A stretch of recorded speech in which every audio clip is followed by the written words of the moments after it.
I'm a native of St. Joe, so I was born, raised here, graduated from Central High School in 1964. Was drafted in 1968. Spent 3 years in the Army, Vietnam veteran, and returned back to St. Joe in 71. When I started back in 71, the campus obviously wasn't anything like it is today, and a large number of students were all Vietnam vets or military veterans. So, and a lot of us had all known each other prior. So it was kind of like a homecoming to a certain extent. To me, there wasn't a lot of pressure. And I think part of it's because we'd already been in the military. We'd all been drafted. So our philosophy was, what are you going to do? You can't threaten us with, if you don't study, you're going to go to Vietnam. We'd already been there. Of all the professors that I had, probably the most outstanding professor was a lady, Dr. Ethel Shroud. And she was the head of the business department. And I probably learned more from her than any professor or anybody that I ever interfaced with. I picked the business major because I felt it offered a lot of different avenues. If you look at a lot of specific type programs, if you look at pre-med or chemistry and engineering, you're pretty well locked into what avenue you're going to do. I think with business and marketing, you could almost apply it across almost any industry in any situation. So I just felt like it opened up a lot more doors or opportunities. My career path was fairly zigzag around, did a lot of different things.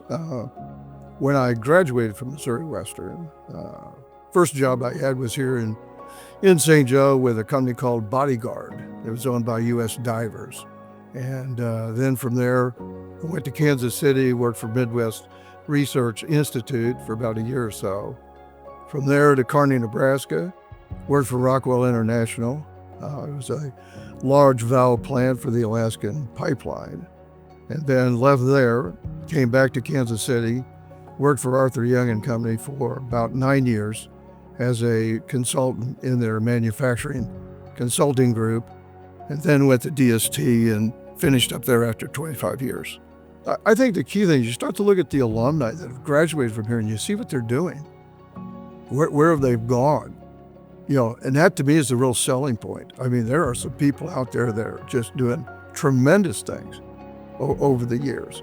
And I think that just brings a lot of pride. It's impressive. I mean, people don't realize. Now you look at some of the people that moved on. I mean, our greatest guy was Gator Rivers. I mean, he was here when I was here, and to see where he went with the Globetrotters. But now you got kickers in the NFL. You've got a lot of different players that have made it in. You got Bryce Garnett on the PGA Tour.